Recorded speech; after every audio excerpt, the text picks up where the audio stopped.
ছাত্ৰ-ছাত্ৰীসকল এইটো ভিডিঅ'ত আমি জানিবলৈ চেষ্টা কৰিম আগৰ দুটাৰ দৰে এবাৰ এটা পৰিৱৰ্তী প্ৰবাহ ব্যৱহাৰ কৰিছো কিন্তু এটা ধাৰকৰ দুই মূৰত ধাৰকটোৰ ভ্যালুটো হ'ল c ধৰি লওক কেৱল এটা ধাৰক c থকা বৰ্তনী এটাৰ মাজেৰে ac বিভৱ প্ৰয়োগ কৰা হৈছে ac বিভৱটো হ'ল v = v naught sin omega t যেটো প্ৰয়োগ কৰিছো এটা বাহ্যিক উৎসৰ পৰা এটা কাৰ্চফৰ সূত্ৰৰ পৰা v হ'ব q/c এই এক নম্বৰত v = v naught sin omega t আৰু v = q/c এই দুটা সমান তেতিয়া হলে আমাক ইয়াত লাগিব মনত কৰিবা প্ৰবাহটো লাগিব উলিয়াব কাৰণে v = v naught sin omega t = q/c হল তো ইয়াৰ পৰা q যদি আমি একলগ কৰো বা পৃথক কৰো তেতিয়া হ'ব c v naught sin omega t এটা দুইফালে আমি ডিফাৰেন্সিয়েচন কৰিম dq/dt হ'ব d/dt of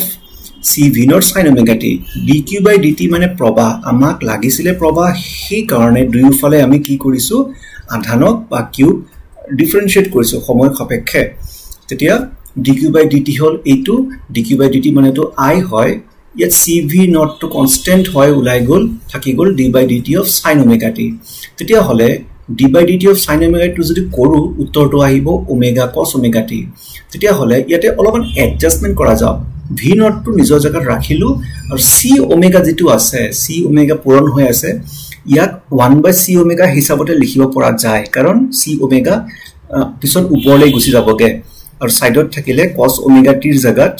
sin omega t plus pi/2 যেটো কৰিব পৰা সম্ভৱ ফৰ্মুলাৰ দ্বাৰা এতিয়া v naught by 1/c omega xc বুলি নাম দি দিয়া হল আৰু sin omega t plus pi/2 ৰখা হল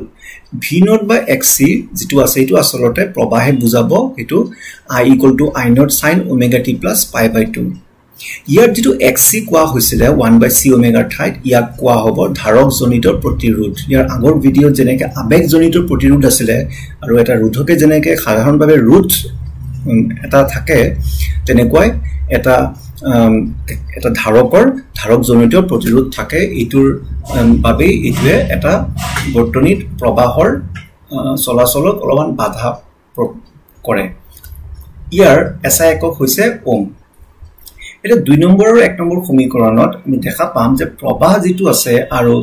বিভৱ যেটো আছে ইহঁতৰ এংগল বোৰ চোৱা এটো ওমেগা টি আৰু এটো ওমেগা টি প্লাস pi/2 অৰ্থাৎ ইয়াতে প্ৰবাহটো বিভৱতকে 90 ডিগ্ৰী আগুৱাই আছে ইয়াত আমি যেটো লেখ আছে লেখৰ পৰা চাব যাও যে যদি v নীলা লেখডাল বুজাইছে তেতিয়া হলে প্ৰবাহৰ লেখডাল ডটেড এনেকৈ ওপৰৰ পৰা তললৈ নামিছে আৰু জিওমেট্ৰি হিচাপতে এটো আসলতে 90 ডিগ্ৰী বা pi/2 আগবাঢ়ি আছে সমীকৰণ 1 আৰু 2 ৰ পৰা স্পষ্ট যে প্ৰবাহ বিভৱতকৈ 90 ডিগ্ৰী আগুৱাই আছে এতিয়া আগৰটো দৰে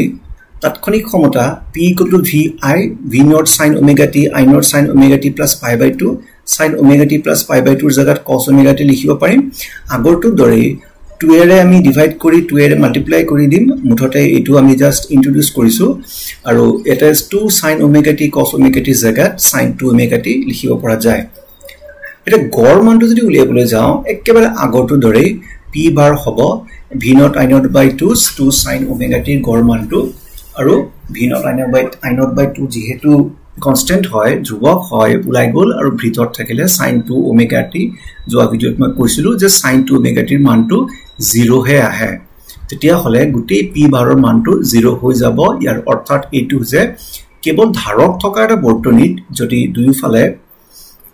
পৰিৱৰ্তী প্ৰবাহ বা AC প্ৰবাহ দিয়া হয় তেতিয়া হলে কোনো ধৰণৰ ক্ষমতা শোষণ নহয় কোনো ধৰণৰ শক্তি ইয়াতে অপচয় নহয়